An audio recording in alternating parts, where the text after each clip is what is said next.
Bonjour à tous. Bienvenue aux ateliers Habitat Service TCAFé. Comme vous le savez, depuis donc déjà le début du confinement et également la reprise là en novembre dernier, nous vous proposons des ateliers avec des thématiques assez particulières qui vont vous permettre de vous adapter et de trouver des solutions dans votre quotidien, autant dans votre logement qu'à l'extérieur de votre logement, que ce soit votre copropriété ou alors votre commune.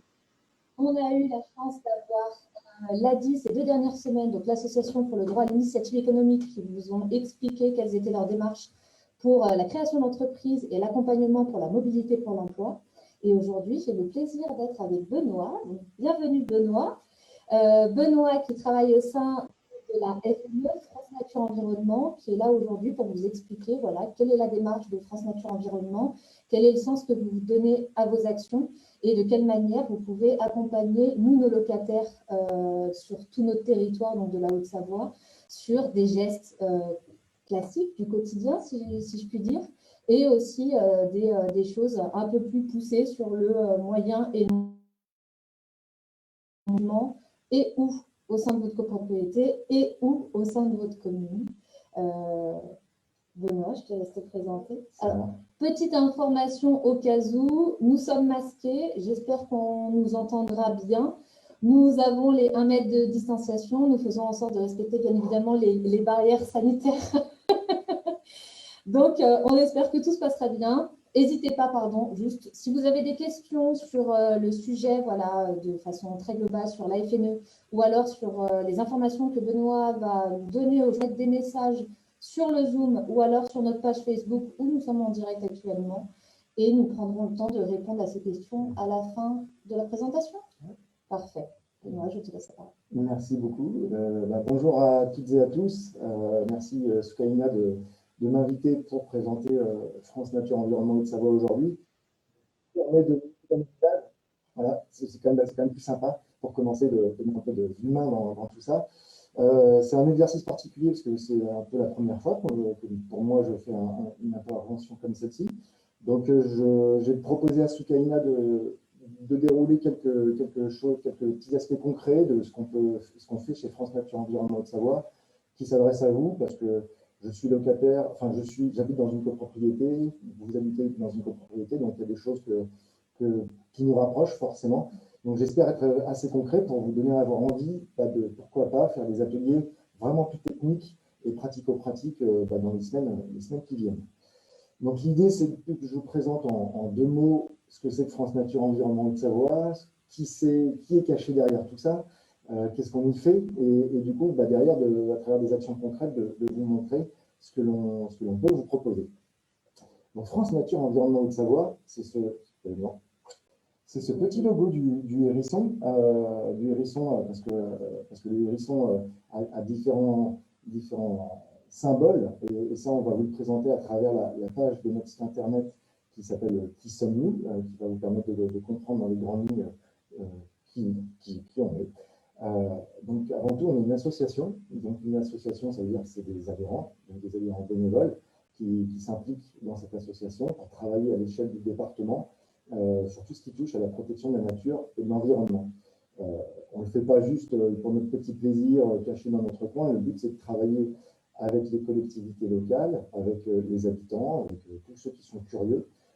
Et donc, comme vous pouvez le voir sur notre site, pourquoi un hérisson? Parce qu'il y a différents symboles. À la fois, le hérisson, c'est un animal qui est symbolique de la protection de la nature. C'est une espèce qui est en déclin à cause de l'aménagement du territoire, de la pollution de nos espaces. Mais c'est une espèce aussi qui, si on la prend en compte, notamment dans nos espaces verts, si on essaye de l'abriter, de faire en sorte qu'elle puisse se nourrir, on va vraiment rendre service à plein d'autres espèces. Et aujourd'hui, vu le contexte, vous l'avez certainement entendu, c'est important et ça nous fait tous du bien de se rapprocher un peu de la nature de proximité. Et donc, chez France Nature Environnement Haute-Savoie, on travaille sur 4 aspects qu'on voit sous notre logo. C'est assez simple, hein. Avant tout, on cherche à comprendre notre environnement parce que pour savoir comment faire un peu changer les choses, tous à notre échelle, il faut mener des études, faire des inventaires, tester des nouvelles techniques, que ce soit à la maison, dans son appartement, dans son logement, dans son jardin, que ce soit avec les collectivités, les entreprises. Donc on travaille à ça. Et ça, c'est vraiment le boulot qui est mené par les bénévoles, mais aussi les salariés. Parce que moi-même, je suis salarié à France Nature Environnement et je m'occupe de la vie associative. Ça, je vais y revenir après. Donc tout se comprendre va nous servir à avoir des éléments factuels pour ensuite essayer de convaincre à travers l'éducation à l'environnement. On a énormément d'actions de sensibilisation, d'information pour tous les publics, des tout petits en maternelle jusqu'aux plus grands. On fait aussi des formations pour les élus, on fait des formations dans les facultés, ça peut arriver. Donc on essaie de convaincre. Si on n'arrive pas à convaincre, ou si on sent qu'il y a des sujets qui commencent à devenir vraiment sensibles, on essaie de mobiliser, mobiliser pour agir tous ensemble, comme les marches pour le climat l'année dernière, je ne sais pas si vous y avez participé, mais on a été à l'initiative de ça avec plein d'autres partenaires sur le département. Et lorsqu'un projet qui nous semble être trop néfaste pour l'environnement, voire notre santé, eh bien, on essaie de défendre. Je ne vais pas rentrer dans le détail de tout ça, je vous laisse visiter notre site internet, voire me dire si vous souhaitez qu'on fasse des ateliers autour de ces choses-là. Mais ce que je vais vous présenter ensuite va donner vraiment des éléments très concrets sur la suite. Et enfin, donc on est une association, mais on est aussi une fédération d'associations. Ça veut dire qu'on fédère 44 associations sur le département, et on va vous présenter la carte de ces associations. On s'est dit que c'était intéressant de vous montrer la carte parce que selon là où vous habitez, peut-être que vous allez vous dire, tiens, mais il y a une association à côté de chez moi, qu'est-ce qu'elle fait? Je vous invite à aller sur notre site, cette carte elle est disponible, et allez vous renseigner auprès de ces associations pour savoir ce qu'elles font et comment elles agissent concrètement. Pourquoi pas participer à leur sortie, voire les rejoindre. Donc notre but, c'est de faire du lien, de travailler tous ensemble et de faire avancer les choses. Voilà dans les grandes lignes. J'espère que ça vous a déjà intéressé. Et donc, pour rentrer dans le concret, on s'est dit, moi j'ai regardé les ateliers que vous avez déjà pu faire, il y a eu des choses autour des déchets, autour de l'énergie. Donc le but pour moi, ce n'est pas de rentrer dans le détail de tout ce qu'on peut faire, c'est de vous faire des propositions. Sur le thème du déchet, on travaille énormément justement sur l'aspect sensibilisation et action concrète. Déjà pour l'aspect faire comprendre de l'enjeu, de la problématique des déchets, je vous propose de regarder un petit teaser que mes collègues d'éducation ont réalisé cette année pendant le premier confinement. Ils ont créé des vidéos éducatives. Vous connaissez certainement C'est pas sorcier, on est un peu dans cet état d'esprit. Donc je vous invite, on va regarder le teaser de cette première vidéo sur notamment les plastiques, qui est un vrai enjeu, pour vous mettre un peu l'eau à la bouche. Donc on va vous projeter cette vidéo.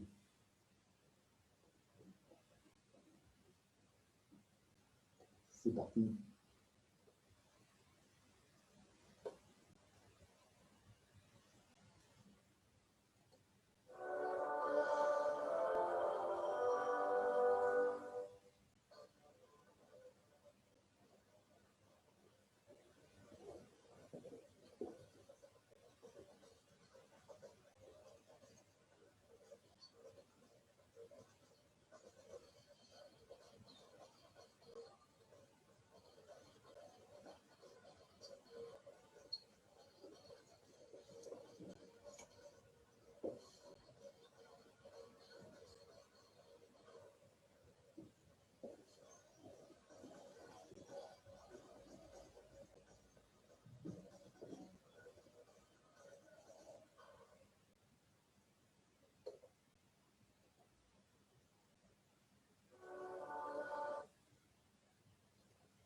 Et voilà, donc premier teaser, j'espère que ça attire un peu votre attention.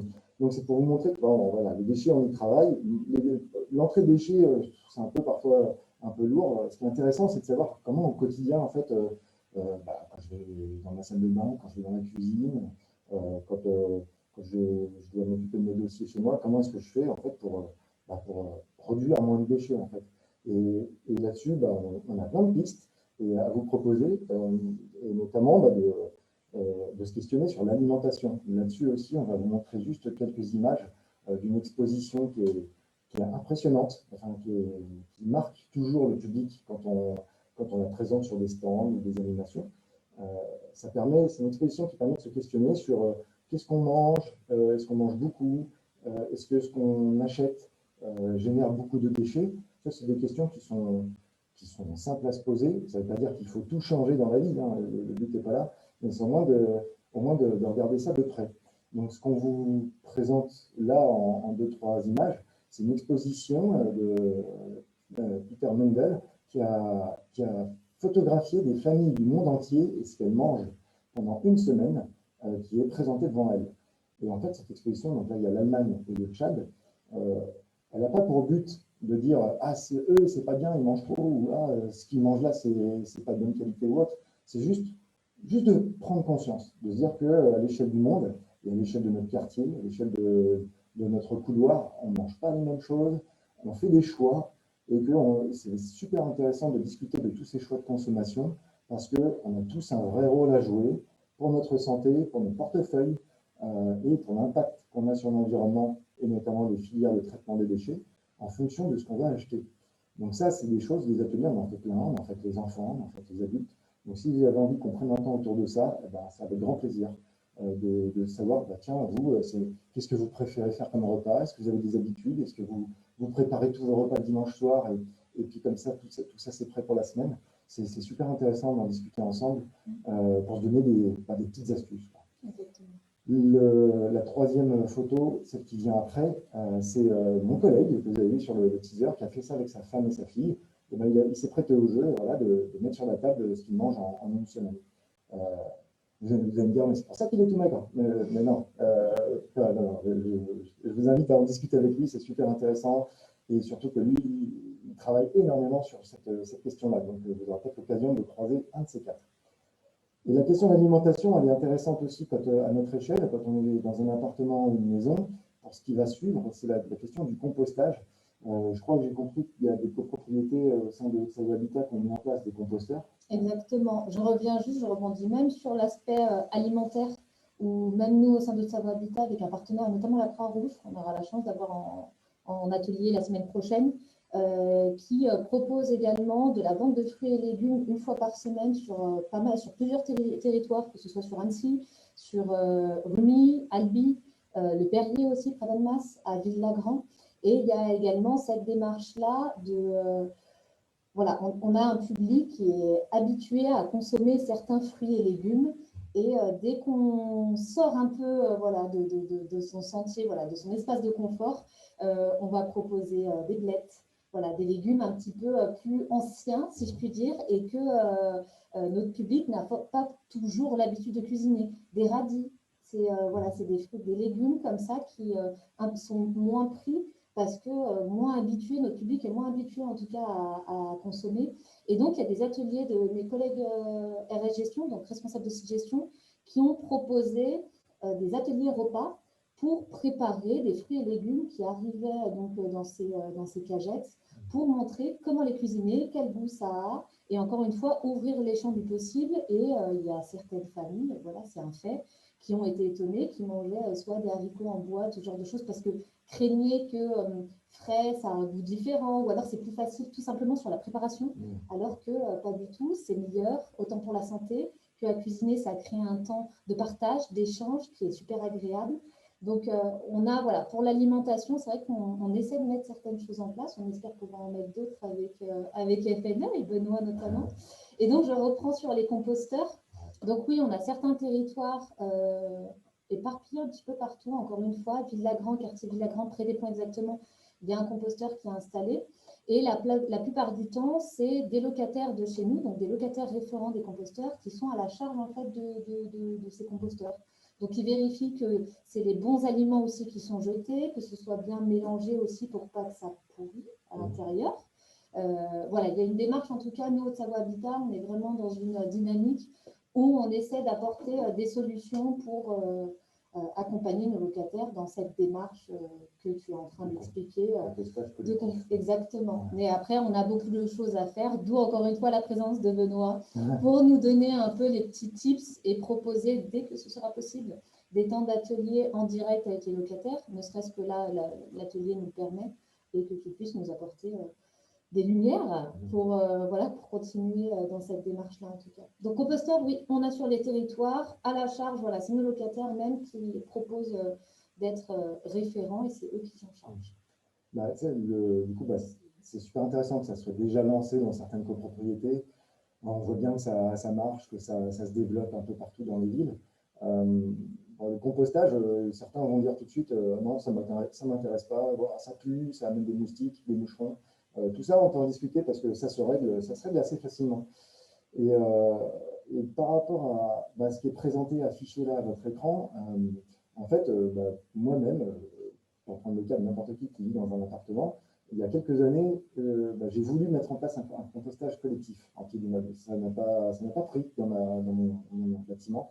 Du coup, je me suis posé la question de comment je peux faire du compost chez moi, sur mon balcon. Est-ce que c'est possible sans que je sois forcément obligé de faire ça avec d'autres personnes? Est-ce que je peux le faire tout seul? Et on a trouvé des astuces. Et aujourd'hui, on a développé de manière simple et pas chère, juste avec un pot de fleurs, de se dire, bah, tiens, je peux tester le compostage. Je ne vais pas vous vendre du rêve en vous disant que vous allez composter tous vos déchets avec juste avec ce pot de fleurs, mais au moins ça permet de faire une première expérimentation. Alors, pardon, je pose juste la question parce que ça va de me faire titre. Est-ce que tu peux expliquer en quelques mots rapidement, c'est quoi le compostage et à quoi ça sert? Parce qu'on a dit, on l'a mis en place, voilà, il y en a qui connaissent très certainement. N'hésitez pas s'il y en a qui savent, voilà, ou qui en ont chez eux, si vous voulez nous mettre un petit message, n'hésitez pas. Mais du coup, voilà, pour ceux qui ne connaissent pas, est-ce que tu peux expliquer en quelques mots qu'est-ce que c'est et à quoi ça sert? Bien sûr. En fait, il suffit de penser que dans la nature, il n'y a pas de déchets. Un arbre, à l'automne, perd ses feuilles, elles tombent par terre. Si elles tombent sur de la terre, bah, ces feuilles vont se décomposer et grâce à cette décomposition, la végétation va pouvoir continuer de pousser. C'est aussi simple que ça. Et donc chez nous, bah, quand on regarde notre poubelle, on se rend compte qu'en moyenne, il y a 40% de nos déchets qui sont compostables. Donc un déchet qui est composté n'est plus un déchet. C'est juste naturel de se dire, est-ce que c'est bien logique d'aller jeter son trognon de pomme ou ses épluchures de pommes de terre dans une poubelle, sachant que la poubelle, généralement, elle finit dans un incinérateur. Donc on brûle de la matière qui a poussé dans le sol, alors que si on la remet dans la terre, elle va se redécomposer et nourrir notre sol. Donc le compost, c'est juste ça. C'est juste un mot pour dire qu'avec nos restes de cuisine, on peut faire la même chose que ce qui se passe dans la forêt, en gros. Et que grâce à ça, juste cette petite action, quand même 40% de nos déchets peuvent finalement ne plus être des déchets, mais devenir de la vraie matière, de la vraie ressource, pour nourrir nos espaces verts, nourrir les plates-bandes de la commune, ou nourrir le potager des voisins, quand on n'a pas de jardin partagé, par exemple. Donc, composter, ça consiste à se dire, juste au moment où je suis en train de préparer à manger ou au moment où j'ai fini mon assiette, de me dire qu'est-ce qui va vraiment à la poubelle, qu'est-ce que je ne peux pas mettre dans la terre ou qu'est-ce que je peux ramener à la nature. C'est aussi simple que ça. Je ne vais pas rentrer dans le détail du composteur de balcon. Là, on vous affiche juste un petit guide qu'on peut vous envoyer par mail si vous êtes intéressé, qui vous montre, tiens, un pot de fleurs, 2 coupelles et comment je fais du compost sur mon balcon. Hop, c'est parti. Et demain, vous pouvez avoir votre composteur sur le balcon. Ah, ça amène plein de questions sur, mais c'est bien beau, mais qu'est-ce que je fais de mon compost une fois que c'est composté? Ça, je n'y répondrai pas maintenant, je laisse le suspense, pour qu'on puisse en parler dans un prochain atelier. Mais en tout cas, c'est possible. Si on a un balcon, on peut faire ça. Il existe des composteurs d'intérieur quand on n'a pas de balcon. Ça, on pourra vous les présenter lors d'un prochain atelier. À savoir que Haute-Savoie Habitat, donc quand vous avez des composteurs qui sont installés en bas de chez vous, vous pouvez demander à votre responsable de site gestion ou technique des bioseaux.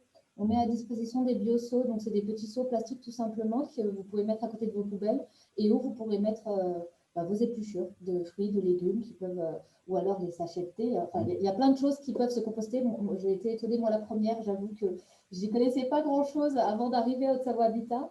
Et en fait, il y a énormément d'aliments, mais voilà, même de petits papiers, quand on regarde, qui passent aussi au composteur. Et voilà, donc on vous met à disposition des bioseaux. N'hésitez pas à les demander, ils sont gratuits.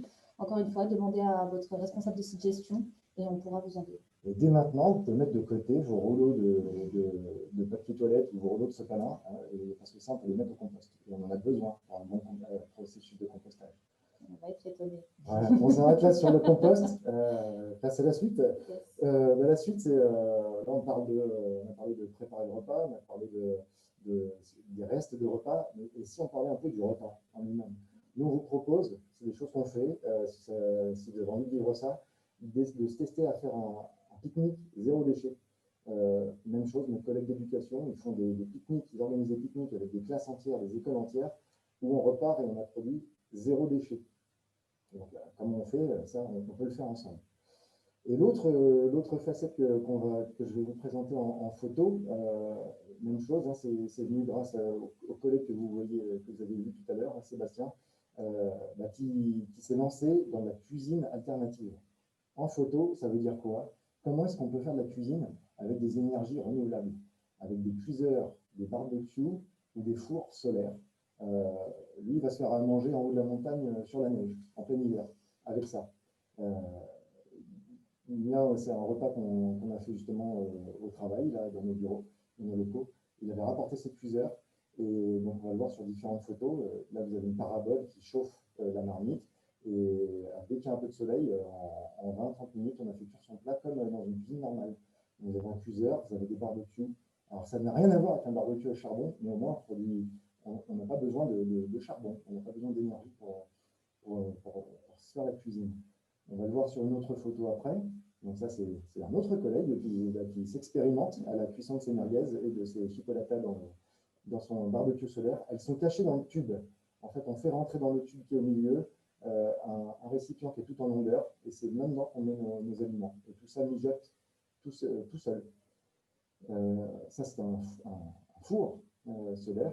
On place son plat dans cette grosse boîte, on referme la vitre, et on l'oriente face au soleil, et on fait cuire son gratin sans problème. Et enfin, il y a aussi les cuiseurs à bois, parce que moi je suis un grand fan de barbecue, mais aller acheter du charbon, faire énormément de fumée, c'est très polluant, ça met beaucoup de pollution de l'air. Et ce petit cuiseur à bois, qui permet de faire de la cuisine comme si vous aviez une gazinière, vous pouvez le transporter n'importe où, et la combustion du bois, on va le voir sur la photo d'après, non, ça c'est plutôt une maraîchère qui fait cuire ses propres légumes. Voilà à quoi ça ressemble, un petit cuiseur à bois qui nous évite beaucoup de production de gaz à effet de serre. Je ne rentrerai pas dans le détail, on peut faire un atelier autour de ça sur comment faire une vraie bonne combustion quand on fait un feu. Et ça peut servir aussi pour ceux qui ont des cheminées, ceux qui ont des poêles à bois. Mais bon, dans les copropriétés, on n'en est pas là. Mais en tout cas, on peut faire un atelier de cuisson alternative. On a ces cuiseurs-là avec nous, on peut les emmener et partager un bout de repas tous ensemble. Et c'est des choses qui sont, pour des personnes qui connaissent ou qui veulent expérimenter, etc., c'est des choses qu'on peut acheter librement sur Internet facilement. Ouais. Et est-ce que ça représente un budget quand même ou Alors, oui, donc ce que je vous ai présenté là, c'est des choses qu'on a achetées sur un site qui est spécialisé dans ça. Les cuiseurs solaires, ouais, c'est un coût, hein, c'est clair, on est parfois sur 100, 200 euros. Le cuiseur à bois, moi je l'ai acheté, j'en ai un aussi, je l'ai acheté 120 euros. Mais je le sors quasiment tout l'été, je fais ma cuisine avec ça. Alors, et sachant, pardon, qu'il va coûter 100 euros, mais on n'aura pas besoin de racheter du charbon, de l'essence et en plus rajouter. Alors, enfin, il paraît que c'est pas bon, j'en mets. Il paraît que c'est pas bon. Les allumes mais vite. voilà, c'est ça. Là, donc, le charbon, les allumes vite, à nettoyer derrière, blablabla. On ne sait pas parfois. Moi, c'est la grande question que je me pose à chaque fois, c'est où je vide ma cendre. ouais, est-ce que c'est quelque chose que je peux jeter comme ça dans la nature et qui va se consumer ou pas? Ou est-ce que ça va poser problème pour la faune? Est-ce que, voilà, tu vois, c'est... Où on risque des incendies. Voilà, si c'est mal éteint également. Voilà. Donc, avec ça, voilà, sans rentrer dans le détail, mais en effet, avec ce genre de cuiseur à bois, en tout cas, il n'y a quasiment aucun risque d'avoir une braise qui saute et de mettre le feu. Et la combustion du bois, elle est presque parfaite, ce qui fait qu'on ne reste plus qu'à la fin un petit tas de cendres. Et ça tombe bien parce que ces cendres, on en a besoin au compost. Ah, génial. Vous voyez, on n'arrête pas de découvrir de nouvelles choses à mettre en Mais compost. ce qui est possible aussi, c'est qu'on peut imaginer auto-construire ces cuiseurs à bois. Il y a des associations qui travaillent là-dessus. Vous pouvez aller sur Internet et vous allez trouver des tutoriels pour faire un atelier de fabrication d'un cuiseur. Génial. Voilà. Nous revoilà en chair et en os. Bon, le temps passe vite. Il nous reste 3 minutes. Donc, je vous propose juste qu'on vous affiche deux posters qui permettent d'ouvrir sur, et on a vu qu'on peut faire des choses ensemble sur l'alimentation, sur les déchets à la maison, sur une autre manière de consommer et de cuisiner. Et les affiches que je vous montre, en fait, elles permettent de s'ouvrir l'esprit sur, parce qu'on a parlé de composteurs, de pieds d'immeuble, on a parlé aussi un peu de jardin partagé, ça en touche à la question des espaces verts, de ma copropriété. Et avec cette affiche qui vient, c'est un outil pédagogique créé par nos soins, ça permet de se poser la question des espaces verts, leur gestion, leur entretien, que ce soit dans la copropriété, dans la commune. Qu'est-ce qu'on peut faire pour réduire la facture et qu'est-ce qu'on peut faire pour favoriser la faune sauvage et aussi pour avoir des espaces qui soient un peu plus agréables à vivre et sur lesquels on aura envie d'aller plus s'installer quand il fait chaud l'été ou aller faire notre pique-nique zéro déchet. C'est quand même plus sympa quand on a des espaces verts agréables que quand on a des surfaces complètement imperméables ou pleines de crottes de chiens ou qui sont traitées avec des pesticides. Cette affiche, elle vient dans le cadre d'un projet justement de réflexion sur la réduction des pesticides, de l'usage des pesticides dans les espaces verts. Parce que ça nous atteint tous. Donc on peut faire autrement. On travaille avec plein de communes, avec plein de professionnels sur ce sujet. Et donc, on peut se questionner parce que dans les copropriétés, on utilise encore beaucoup de pesticides. Donc ce n'est pas très simple pour notre santé. Et cette image, elle nous montre un peu le pesticité. C'est une caricature, hein, bien sûr, mais entre pesticité et l'image qui vient derrière, qui est la biodiversité, c'est un peu le jeu des sept erreurs, pardon, entre guillemets. De se dire, aujourd'hui, on est un peu dans une gestion comme ça, ou hier, et demain, quelle gestion des espaces verts souhaite-t-on avoir? Et donc ça, on en discute entre habitants, on en discute avec les professionnels de l'entretien des espaces verts, qu'est-ce qu'ils peuvent faire, qu'est-ce qu'ils ne peuvent pas faire. Mais le schéma souhaité, en tout cas de notre point de vue, c'est d'aller vers une ville plus nature, plus verte, plus respirable. Et on n'est pas tout seul à le penser parce que plein de communes, de collectivités vont dans ce sens. Et c'est notamment le cas du conseil départemental qui nous soutient financièrement, notamment dans mon intervention d'aujourd'hui, pour aider, accompagner tous ceux qui le souhaitent vers plus de nature en ville. Sachant qu'au sein de Savoie Habitat, petit truc qu'on a fait en plus aussi, on a développé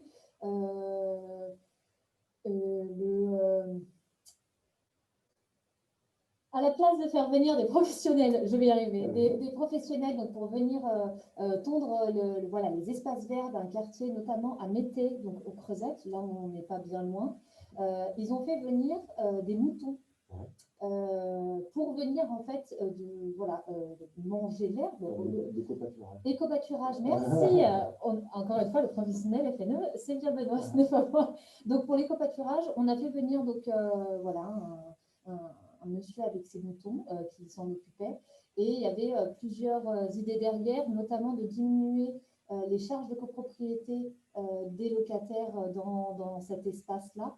Et il y avait également l'autre aspect qui était amener la nature en ville, encore une fois, où on a pu, il y a eu une fréquentation positive, bien évidemment, qui s'est développée au fur et à mesure du temps, où des personnes, donc des familles avec leurs enfants d'autres quartiers, venaient dans cet espace-là pour venir voir les moutons, passer des moments un peu sympas, se rencontrer, discuter. Encore une fois, voir des moutons en pleine ville, au pied de notre immeuble, c'est quand même super, quoi. Je trouve l'idée géniale. Et donc, ça a été une première expérimentation et on a la chance d'avoir pareil le conseil départemental qui nous soutient également dans cette démarche. Et ça va se faire sur d'autres territoires aussi. Donc voilà, petit clin d'œil sur le quartier des Creusettes à Métais, qui a déjà expérimenté ça et qui en a tiré énormément de positifs. En tout cas, chapeau, parce que c'est vrai que c'est des choses qui fleurissent un peu partout. Moi, j'aime bien prendre l'exemple de ce que j'ai vécu parce qu'on a tous nos expériences de vie. Et moi, depuis 10 ans que je suis en même copropriété, j'ai pris conscience au fil du temps de comment je peux agir. Et en fait, je peux agir chez moi, mais je peux agir dans ma copropriété en rejoignant le conseil syndical ou en tout cas en prenant contact avec mes voisins qui sont au conseil syndical pour juste poser des questions. Et la question, par exemple, dans ma copropriété, moi, que je posais, c'est mais est-ce qu'on peut passer la tondeuse un peu moins souvent? Est-ce qu'on peut laisser les feuilles mortes par terre sur les espaces verts pour qu'elles se décomposent toutes seules, naturellement, plutôt que finalement de payer parfois des services qui sont, à mon sens, de trop. Mais tout ça, ça se fait pas en claquant des doigts, c'est du travail, c'est de la discussion, et du coup, c'est ça qui est intéressant, parce que ça permet de se dire, bah, tiens, toi, comment tu vois les choses dans ta copropriété? Ah, ok, on n'est peut-être pas d'accord, bon, bah, on discute, et surtout, on expérimente, on teste. C'est surtout ça, voilà, je rebondis sur le mot expérimenter. Encore une fois, c'est vraiment ce principe d'essayer et de voir ce qu'on peut en tirer, autant bon que mauvais. Parfois, on a tendance à vouloir essayer certaines choses, j'en sais rien, même une nouvelle recette de gâteau. On se dit, on est plein d'entrain, on se dit pourquoi pas, et finalement, ça ne fonctionne pas, et on revient sur ce qu'on connaissait déjà.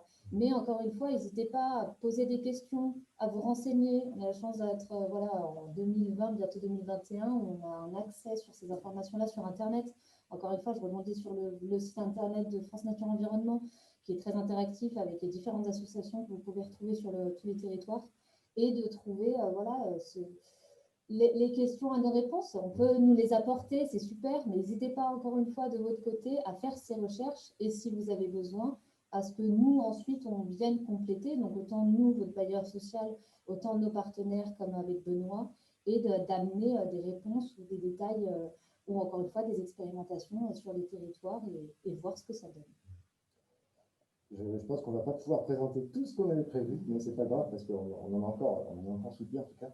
Ouais, je tiens vraiment à vous remercier de ce moment-là. Je vous invite le mercredi 13 janvier, le soir, on fait une soirée d'accueil en visioconférence. Je vous invite à aller voir sur notre agenda. Vous allez trouver aussi tous les rendez-vous de nos associations qui sont en train de s'organiser. Parce qu'avec le contexte, c'est compliqué d'y voir clair sur peut-on faire des ateliers, ainsi de suite. Mais si vous voulez en savoir plus, en tout cas, bah, n'hésitez pas à venir participer à la soirée d'accueil du mercredi 13 janvier. Merci beaucoup, en tout cas, de m'avoir invité. Merci à toi, Benoît. Merci à France Nature Environnement, encore une fois, pour ces partenariats et les actions qu'on met en place ensemble sur les territoires. On aura très certainement d'autres occasions de se revoir pour d'autres ateliers. Si vous avez des questions, des envies sur des thématiques ou des questions sur ce qu'on vient de dire aujourd'hui ou autre, n'hésitez pas, vous allez avoir les informations qui vont s'afficher tout de suite à l'écran sur le numéro de téléphone de Benoît, le site internet de France Nature Environnement.